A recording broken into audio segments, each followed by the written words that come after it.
Lisa Simpson est super intelligente, y a aucun débat. Elle a intégré Mensa à 8 ans, une organisation ultra sélective qui regroupe les 2% de la population mondiale les plus brillants aux tests d'intelligence. Dans le futur, elle devient même présidente des États-Unis, héritant d'un pays ruiné par le président Trump qu'elle doit remettre sur pied. Avec un parcours pareil, on peut se demander quel est le QI de Lisa.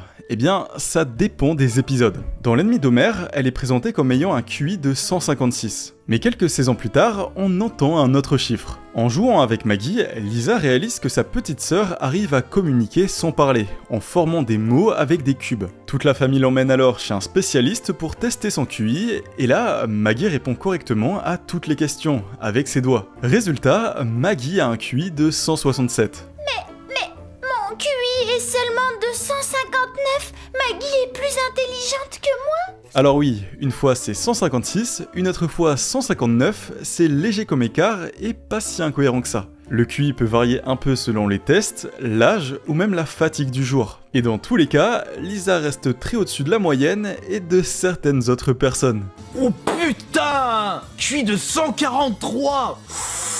Bon, là on était sur un détail un peu flou, mais comme vous avez bien kiffé la première vidéo, on passe à de vraies incohérences et on va monter petit à petit en intensité. Et puisqu'on parlait d'elle à l'instant, autant commencer avec Maggie. Dans un épisode, Homer kidnappe un aigle et propose à Bart de lui trouver un nom. Bart propose Criard. Parfait!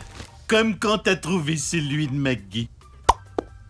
À peine 7 épisodes plus tard, Homer se contredit déjà. Ça se passe dans le passé, et cette fois, il dit à Marge que s'ils avaient un troisième enfant, il l'appellerait Maggie. C'est justement dans l'épisode « Et avec Maggie ça fait 3 » qu'on assiste à sa naissance. À peine sortie du ventre de Marge, qu'elle attrape déjà une tétine. Ok, elle a le sens des priorités. Mais alors, comment ça se fait que dans un autre épisode, qui se déroule un an avant l'histoire principale, Marge donne soi-disant pour la toute première fois une tétine à Maggie, parce qu'elle n'arrive pas à dormir? C'est pas très logique, mais au-delà de ça, si Marge galère autant avec Maggie, imaginez la famille de Cletus le Plouc. Parce que lui, des bébés qui pleurent, il en a un sacré paquet à gérer. Mais combien exactement? Eh bien, c'est un peu un mystère. Dans un épisode, Brandine dit qu'ils ont, écoutez bien, 17 enfants. Ouais, là ça y va fort. Et pour être honnête, c'est rien par rapport au vrai nombre. Hé les mômes, on a quelque chose à grailler ce soir. Amenez-vous Noah, Sacha, Morgan, Kira, Yann, Lorraine, Hubert, Phil...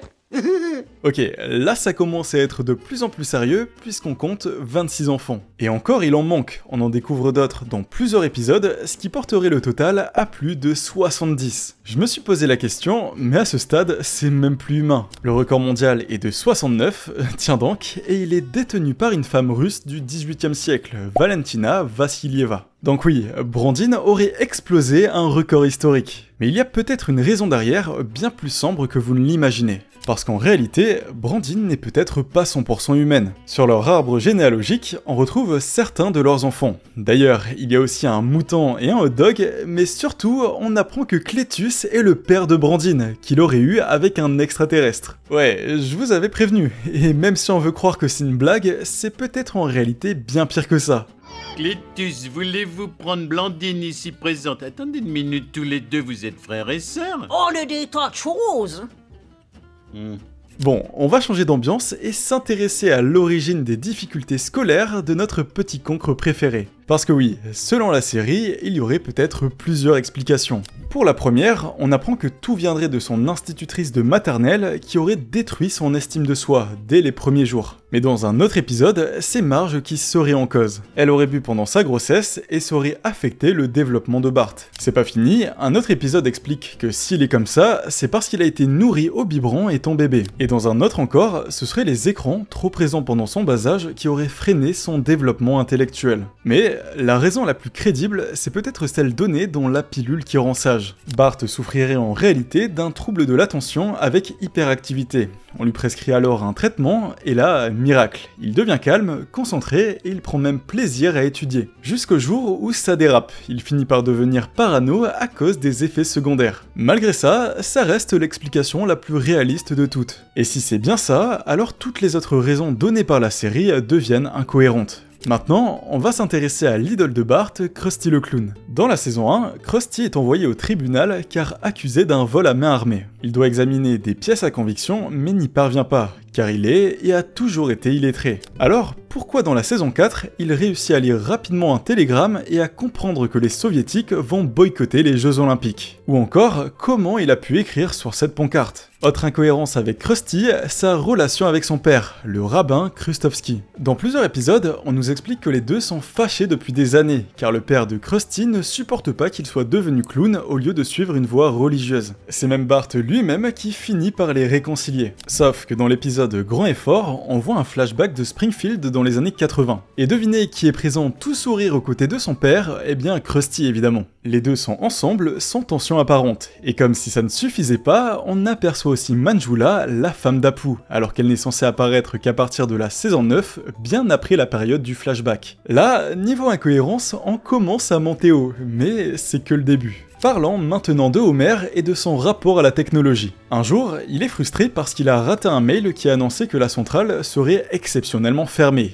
et donc un jour de congé. T'as pas eu l'email? C'est quoi un email? Un truc d'ordinateur, un genre de lettre électrique. Pourtant, dans un épisode précédent, Homer lance carrément sa propre entreprise internet. Une vraie start-up bricolée dans son salon qui attire l'attention de Bill Gates en personne. Le problème, c'est qu'il ne vient pas pour investir, il vient pour tout casser et éliminer la concurrence. Toujours en parlant de Homer, il y a une incohérence bien plus intéressante. Dans un épisode censé se dérouler 2 ans avant la période habituelle de la série, donc à une époque où Maggie n'est même pas encore née, Homer participe à un nettoyage bénévole des rues. À la fin, le révérend Lovejoy félicite les plus méritants, les Flanders, et leur offre un voyage au Grand Canyon. Bon, l'invitation est valable pour 2 familles, donc il propose naturellement aux Simpsons de les accompagner. Et franchement, l'épisode est cool, il permet de creuser un peu plus la relation entre les 2 familles. Mais ce qui nous intéresse ici, c'est ce que porte Homer pendant le nettoyage. Un pull avec Blinky dessus, le célèbre poisson à 3 yeux.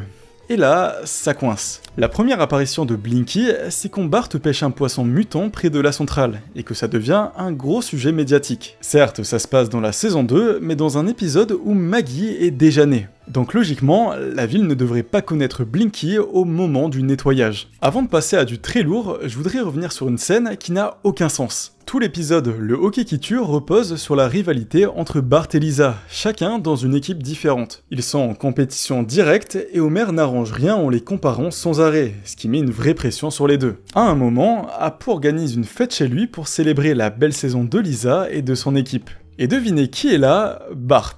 Il porte encore le maillot de son équipe, les Mighty Pigs. En fait, la scène sert surtout à placer une vanne de Milouz qui le taquine, mais niveau cohérence, bah ça fait tâche. À ce moment-là de l'épisode, Bart est censé être hyper jaloux, vexé de voir sa sœur lui voler la vedette. Pas sûr qu'il aurait accepté de venir applaudir son équipe rivale. Sur ce, on attaque les grosses incohérences et on commence fort avec l'identité de Seymour Skinner.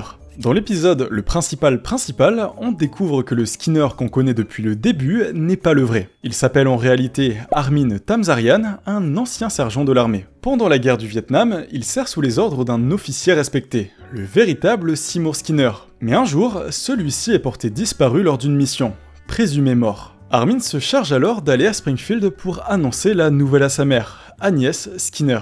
Mais quand il se présente chez elle, elle le prend pour son fils. Et lui, il joue le jeu. Il s'installe, prend son identité, devient proviseur et tout le monde y croit. Le problème, c'est que cette révélation contredit pas mal d'épisodes. Sheldon Skinner, le père de Seymour, apparaît plusieurs fois et ressemble davantage au proviseur qu'on connaît qu'à son vrai fils. Après, si ça se trouve, Sheldon est lui aussi un imposteur, mais c'est pas tout, il y a aussi des incohérences sur les périodes de guerre. Dans Chaîne de vie, Skinner affirme avoir passé 3 ans au Vietnam. Dans un autre, il précise même qu'il a passé 18 mois enfermé dans une cage à tigres. Pourtant, dans l'épisode dont on parlait juste avant, on comprend que Armin n'est resté là-bas que quelques semaines, juste le temps de revenir à Springfield et prendre la place du vrai Skinner.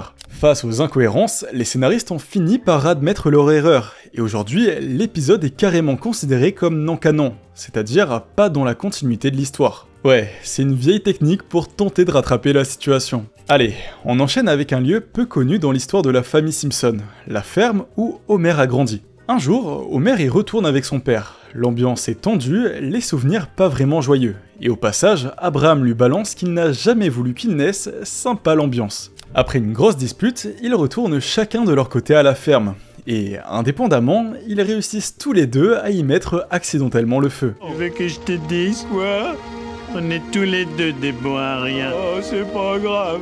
Ce qui compte, c'est que t'avais raison le jour où tu m'as dit que j'avais jamais eu une parole gentille pour toi. Devant la ferme qui part en fumée, les deux se réconcilient. Mais 5 saisons plus tard, elle est toujours là, comme si de rien n'était. Un peu délabrée, ok, mais en un seul morceau. C'est même le cœur de l'épisode, avec l'invention du tomako, un légume chelou mi-tomate, mi-tabac. Et tant qu'on parle de passé douteux, impossible de ne pas mentionner celui d'Abraham. Il a eu 1000 vies. Un coup, il est soldat dans le Pacifique pendant la Seconde Guerre mondiale, coincé sur une île avec Monsieur Burns. Et précision importante, quand il rentre chez lui, la guerre est déjà finie. Pourtant, dans un autre épisode, toujours pendant la même guerre, on le retrouve sergent des Flying Hellfish, une unité d'élite américaine en Europe, et ce pendant les derniers jours de combat. C'est un peu pareil pour Monsieur Burns qui lui aussi a un CV bien chargé. Un jour, son père est présenté comme un pauvre homme aimant. Une autre fois comme un père odieux. Montgomery, lui, est un soldat américain dans un épisode, puis quelques scènes plus tard, on le voit du côté des SS. Bref, ça part dans tous les sens sans forcément de cohérence. Tout ça n'est pas brillant. Pour finir, revenons à une incohérence plus légère. Parmi les éléments visuels les plus marquants chez Homer, il y a bien sûr sa calvitie, 2 mèches sur le sommet du crâne et un trait en forme de M derrière la tête. Mais si on cherche à comprendre pourquoi il est chauve, la série donne 4 explications différentes. Dans l'un des épisodes, on découvre que Homer s'est arraché les cheveux à chaque fois que Marge lui a annoncé une grossesse. T'es enceinte? T'es encore enceinte?